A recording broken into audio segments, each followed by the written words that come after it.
Hello, hello, hello, and welcome back to this week's episode of Rhetoric with Shakia. I'm Shakia, and in this episode, we are going to recap Love After Lockup, Season 5, Episode 40. This is the season finale. Let's get into it.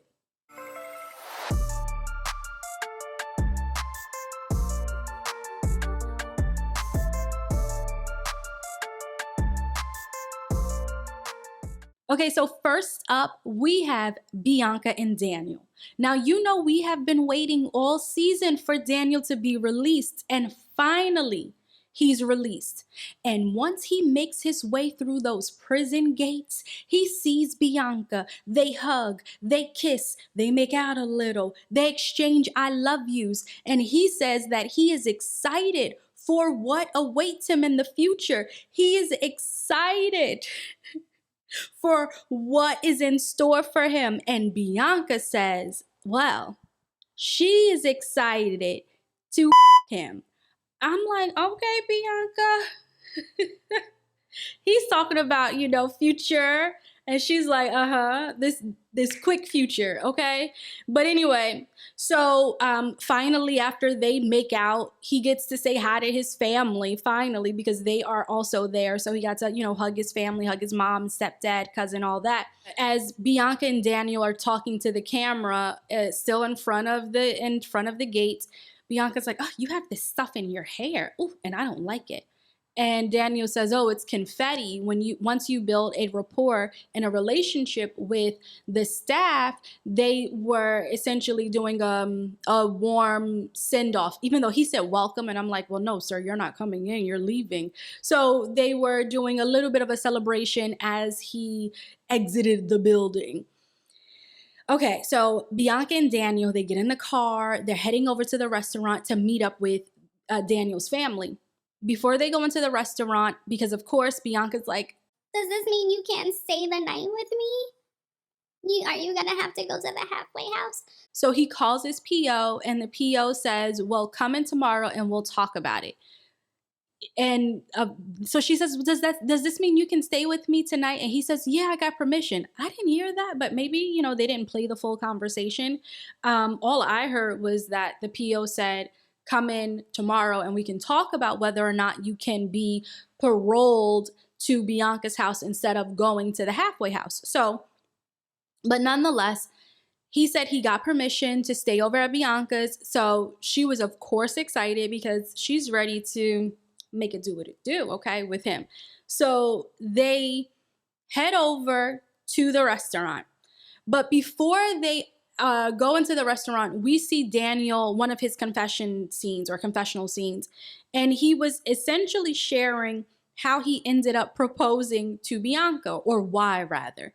He said about 24 days into becoming pen pals with Bianca, he was sent to the hole, and he was in a lonely and really messed up space. And he said, he felt like a loser. And he did not want to lose Bianca, so he proposed to her. Now, however, he recognizes how foolish that was. And you can tell that because she's saying things. So in the car, he just was released. Y'all, he was just released. And in the car, heading over to the restaurant, she's talking about planning a wedding. She's talking about making a baby. She's like, you think we're going to make a baby tonight? And he's like, what? Ma'am, he just walked through those doors.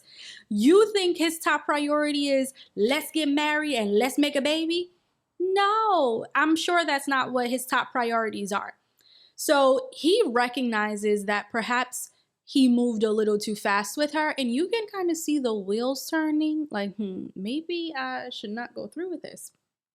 But anyway, they go to the restaurant. His family is already there. His mom, of course, becomes emotional. I say, of course, because it seems as if every scene we see her in, she becomes emotional because she is terrified of losing her son, specifically of losing him to substance abuse. And she said she's really concerned about Daniel, and she's concerned about his sobriety because of Bianca's partying and drinking. And Bianca's like, I don't really like party like that, but I will drink. She's standing on that. Bianca has not backed down from that. She is standing on the fact that she will absolutely be drinking. Daniel made a good point to his mom. He's like, look, I know you are scared, and yet this is something I'm going to have to deal with for the rest of my life. I'm going to have to deal with wanting to drink and not being able to for the rest of my life, which is true. For a lot of people who experience, substance abuse issues, this is an ongoing process in order to maintain that sobriety. So he recognizes that, which is a helpful step. I'm, rooting for him. I hope that he is able to maintain his sobriety and he's able to perhaps tap into some of the things that he enjoys. Daniel seems like a calm person. It'll be interesting because he and Bianca are going to do Life After Lockup, so their story continues.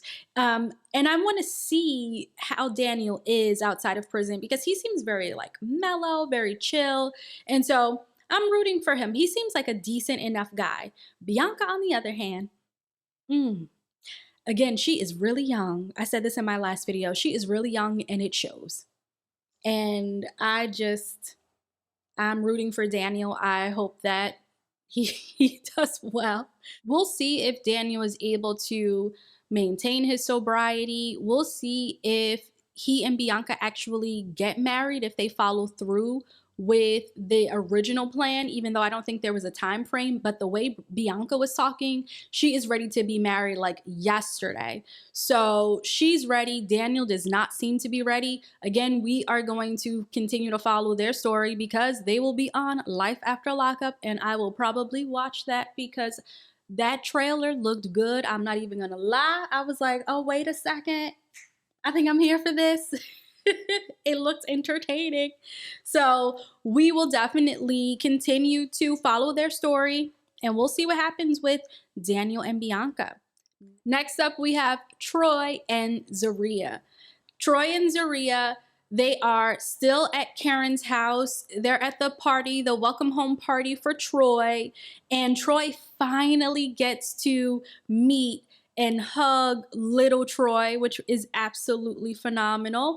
He introduces her to Zaria. He introduces Zaria as, of course, his wife. And Zaria says, can I shake your hand? But Troy says, give her a hug. And so Zaria says, can I hug you? Is that okay? And the little Troy says, yes.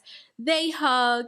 And what I didn't like was how Troy put little Troy in adult business. And he's like, I don't care what your mom says, or your mom gives me a hard time about Zaria, but Zaria wouldn't hurt you. You can, now this part I agree with, you can build your relationship with her as you see fit, which is okay, right? That's giving her an option. He's like, you don't have to call her mom or anything like that, but if you wanted to call her like Mama Z or Z, you can, because he wants them to build a relationship with each other. That part is fine, but don't be telling her like, this is your mom's fault. Let's try and work to be a bit calmer about this situation right now because she's still so young.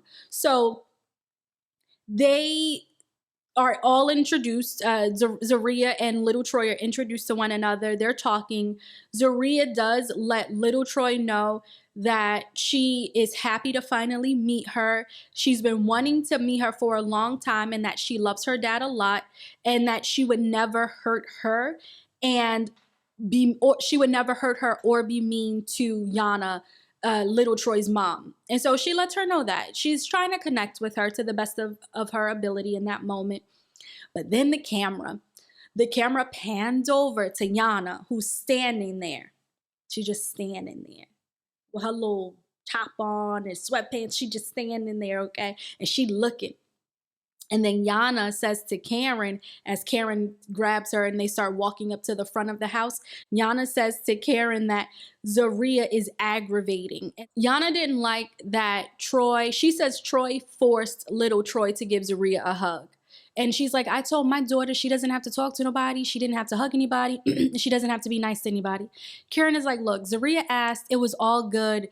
They are, connecting with each other. They're just talking to each other.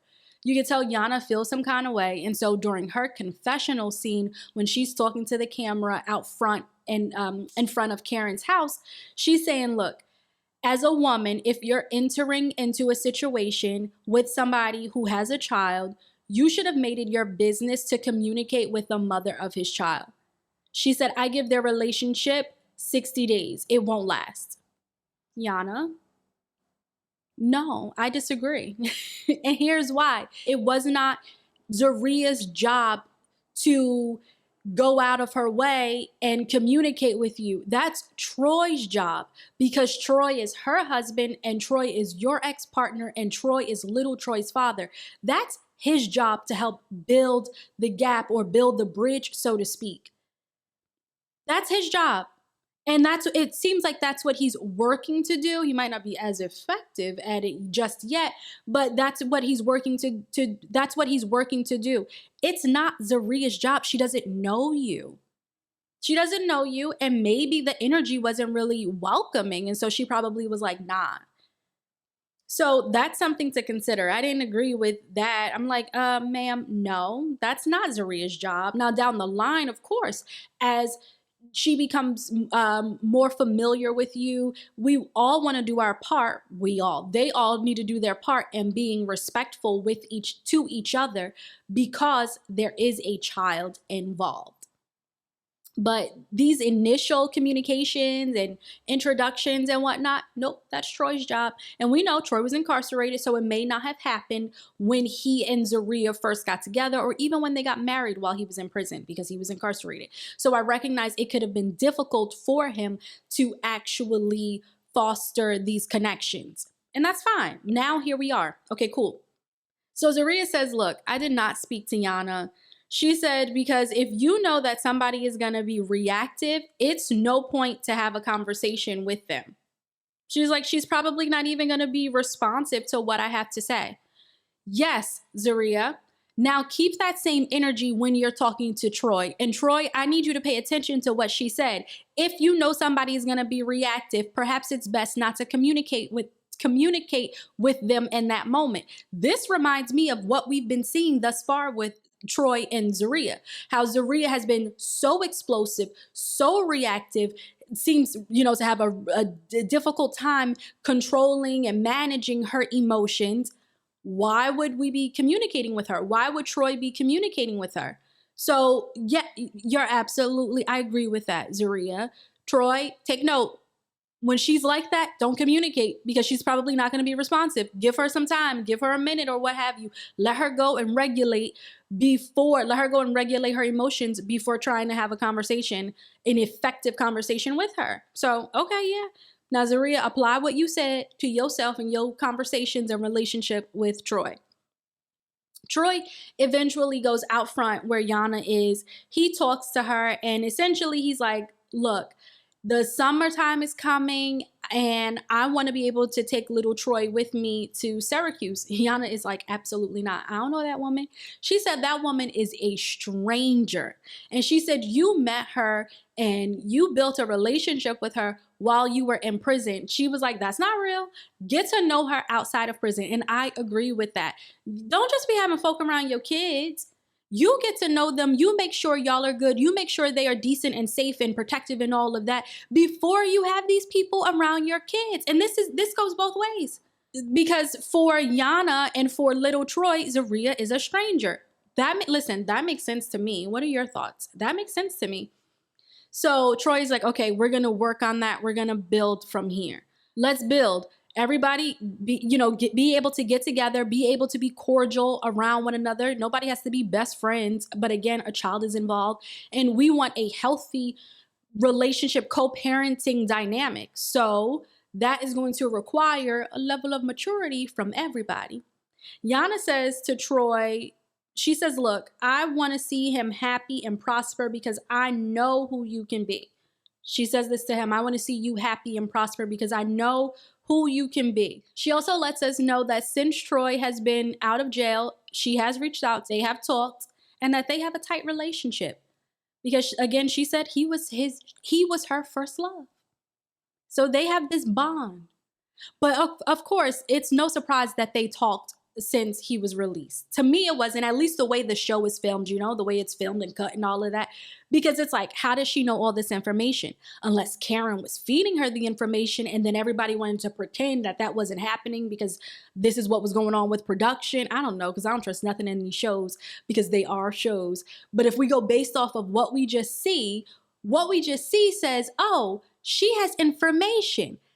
Who is selling her this information?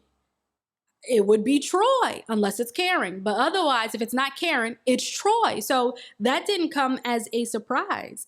Troy goes back to where Zaria is, and Zaria's like, what was that? Because at the end of Troy's talk with Jana, you know, they give a little hug, and then Jana leaves. Zaria's like, what was that? So Troy says to her, oh, it's just about us, you know, figuring out how to get little Troy to spend time with us. Jana says she's not ready. And Zaria's like, I know there was more to that conversation. But in that scene, what we see thus far, she doesn't inquire. But she's like, I know there was more to that conversation. Yeah, it was more. It was more. Their story also continues on Life After Lockup. So we will see Troy and Zaria. We're going to see how this unfolds. Will they get married? Will she have a relationship with little Troy? Will she and Jana get on the same page and be cordial with one another? We'll find out, and we will absolutely keep watching. Next up, we have Kim and Joey. Now listen, I try not to comment too much on physical appearance, but I noticed something about Joey that I didn't notice before. And he reminds me of somebody. Joey is thick.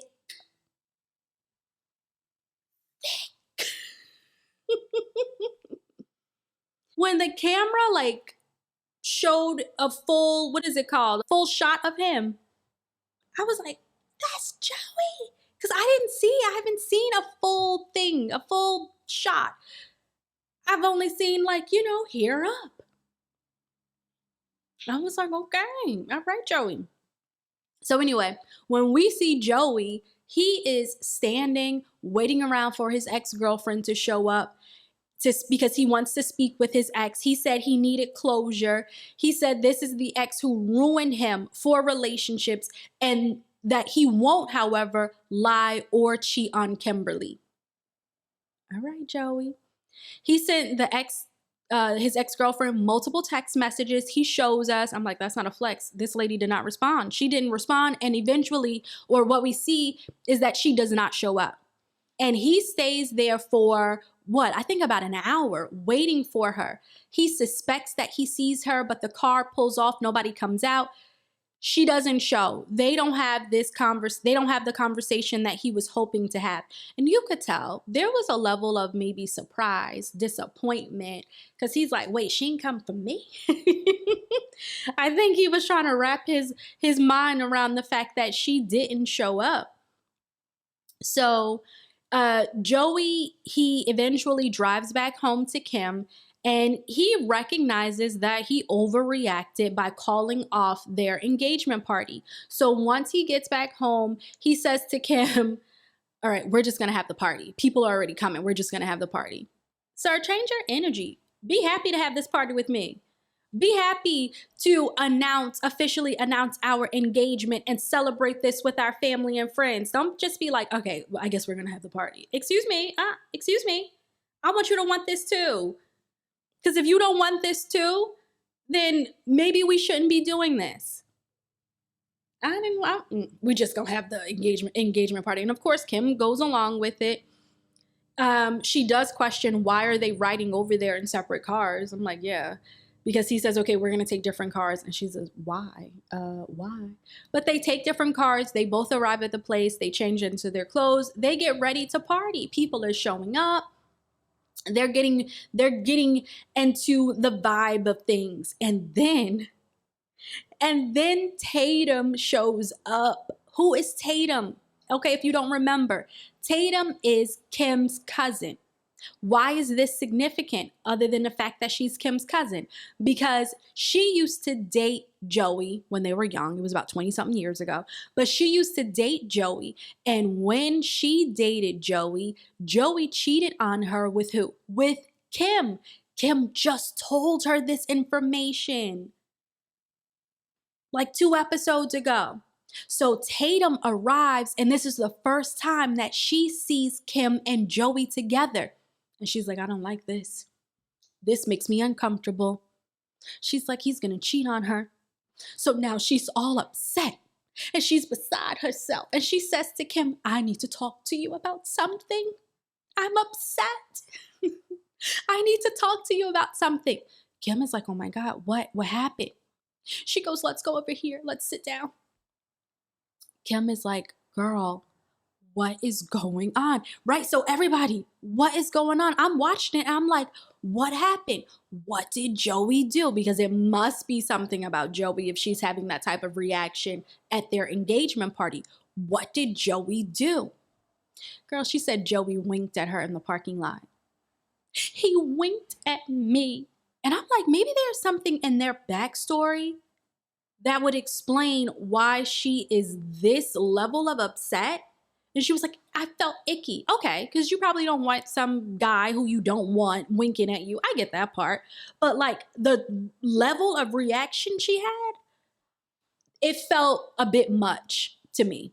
He winked at you. He didn't say anything to you. He did not come over there. He did not touch you. Like he winked at you in a parking lot, in a public space. Now, again, should Joey have winked at her? No. But did her reaction need to be what it was? No. So Kim is like, okay. And you can tell Kim, like me, like, what do you want her to do about it? What do you want me to do about this, Tatum? And so Tatum is like, this is too much for me. I'm just going to go. Kim is like, yeah, that's probably a good idea. Yeah, that's probably a good idea. Because what? So Kim tells Joey that Tatum said he winked at her in the parking lot, and Joey laughs it off and goes, wink? I didn't wink at her. Now, here's the thing. I think Joey did wink at her. Allegedly. I think Joey did wink at her. Joey, just be honest. You made it worse by lying and saying you didn't. And that's where it becomes like, well, why lie about it, Joe? Why lie? And he could have winked at her just to like say hi. Like it may have not been anything. But the way he laughed that off, the way that type of laugh, I'm like, I think he did wink. But just be honest, Joey. Just be honest.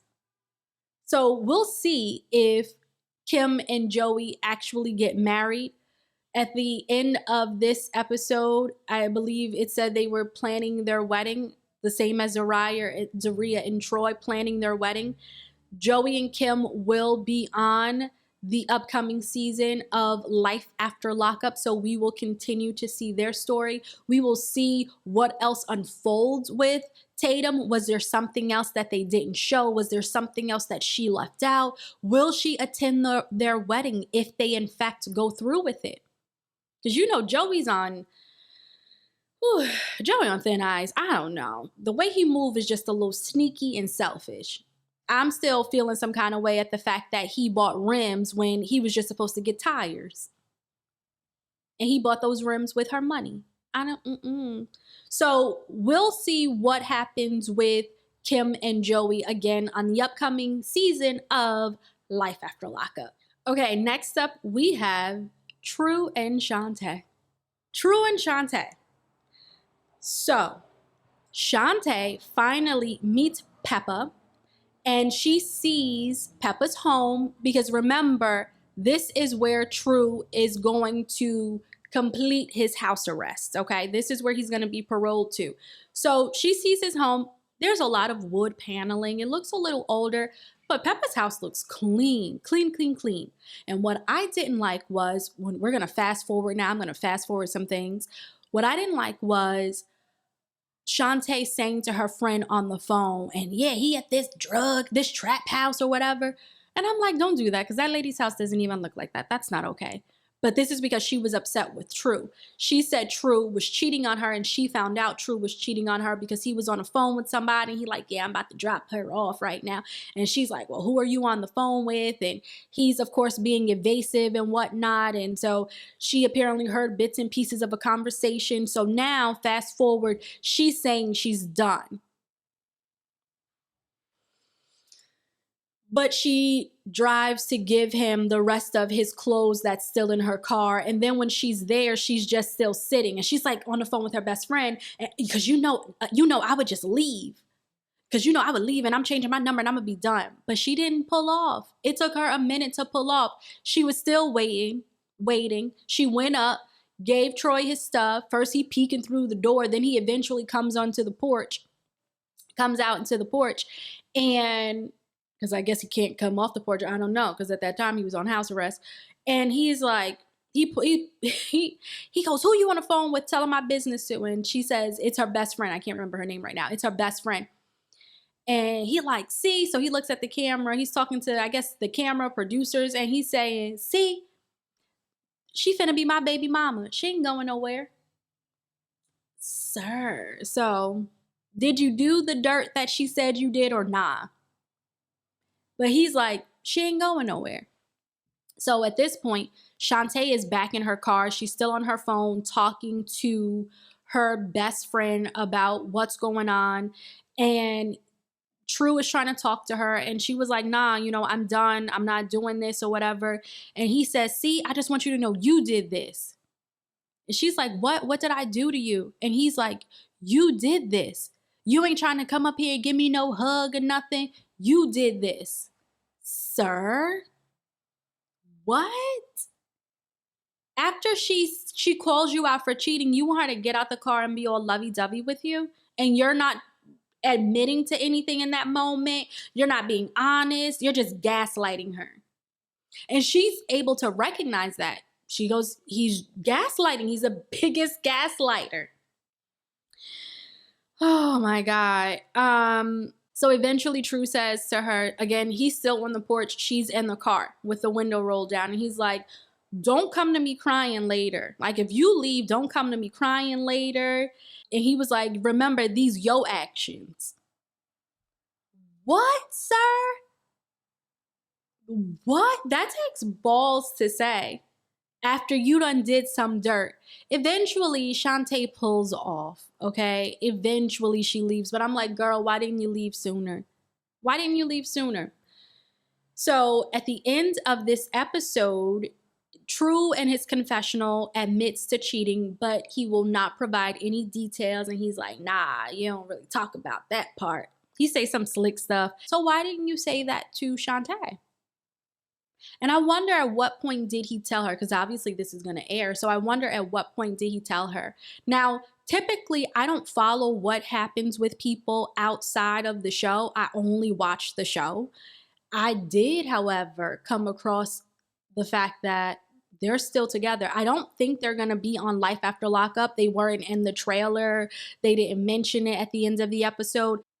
Unfortunately, Shante did let us know that she lost the twins. And so she doesn't have any ties to True at this point. She can decide to stay with him or not. She can decide to communicate with him or not. She doesn't have ties to him anymore, at least at this point.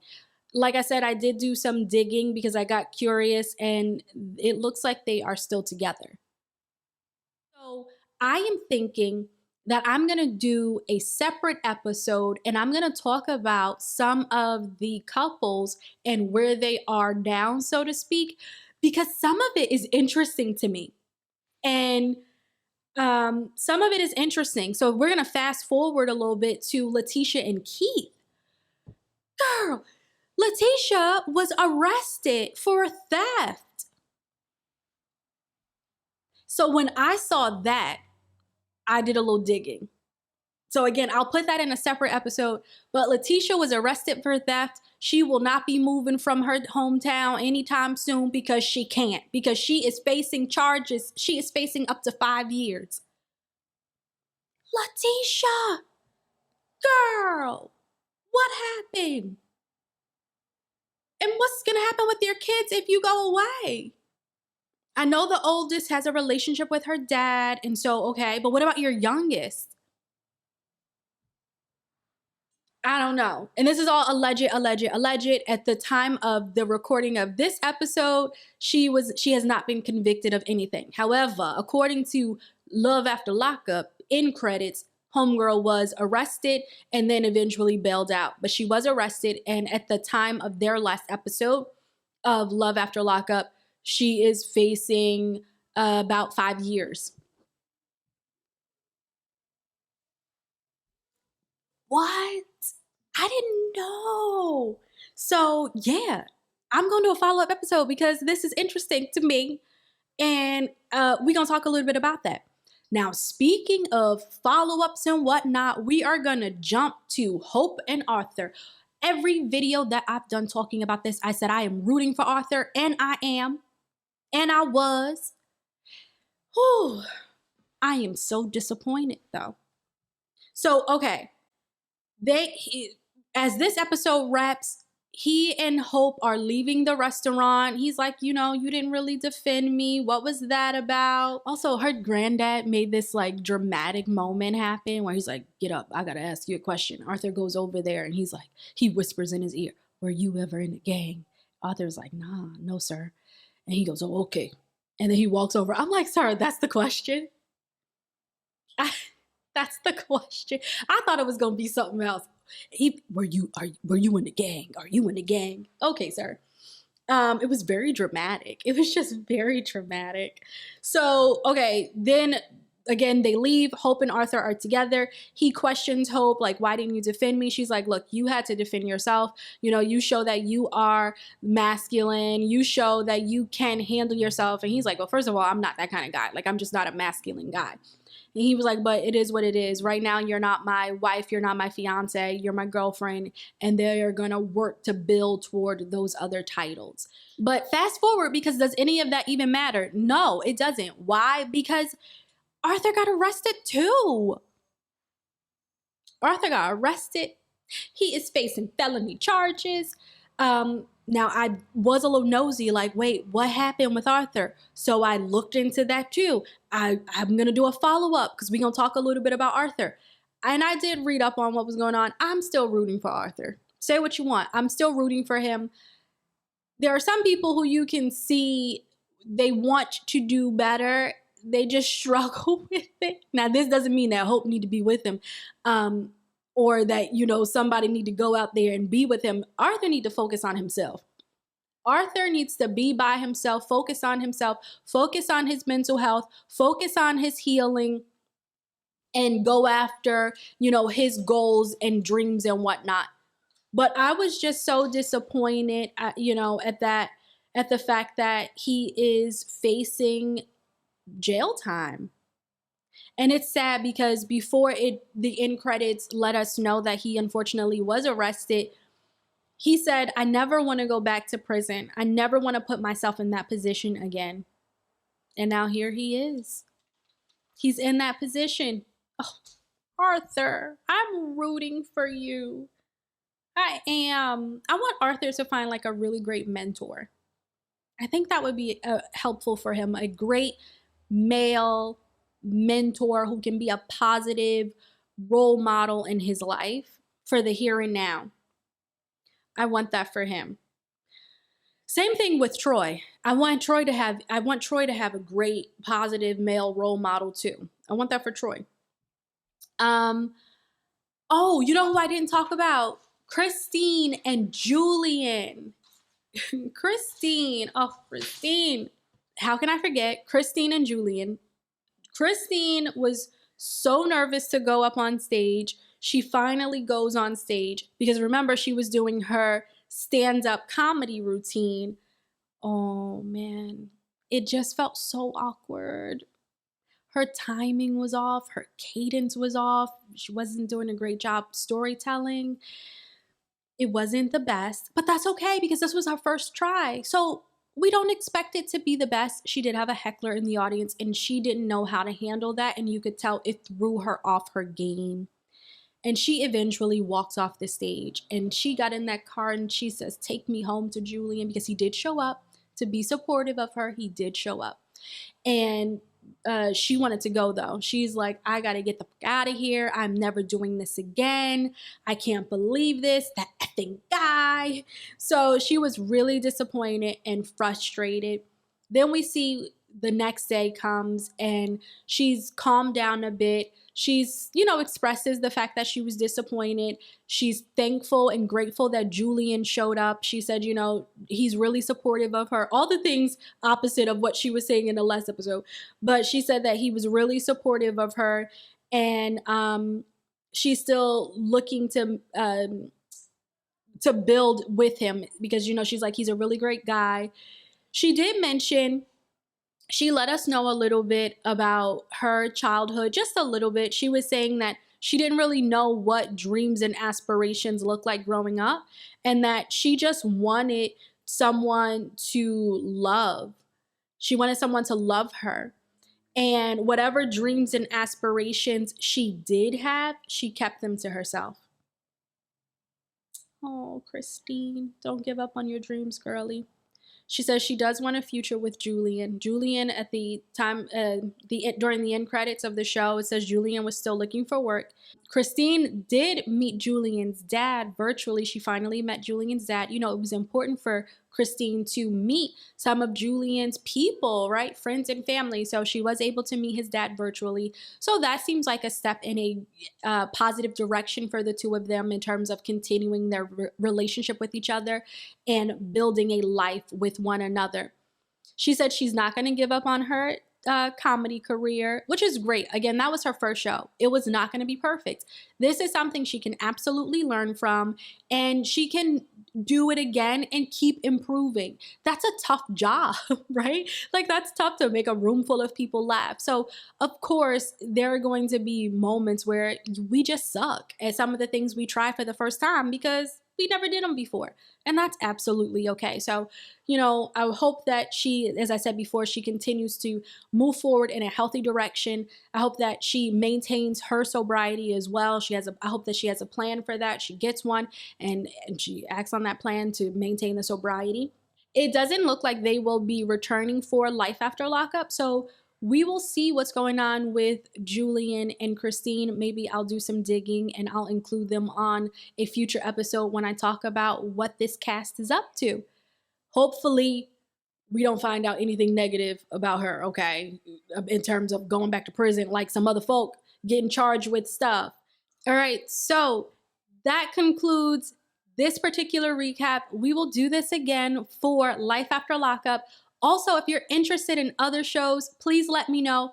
I do have some videos coming out about other shows, specifically Sister Wives, because I got some things to say. Sister Wives, and I'm thinking about doing recaps on I'm in Love with a Mama's Boy on TLC. Are you watching it?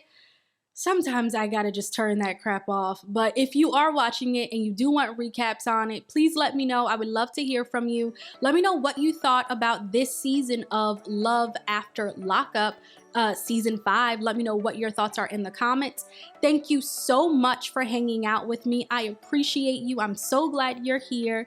And until next time, bye for now.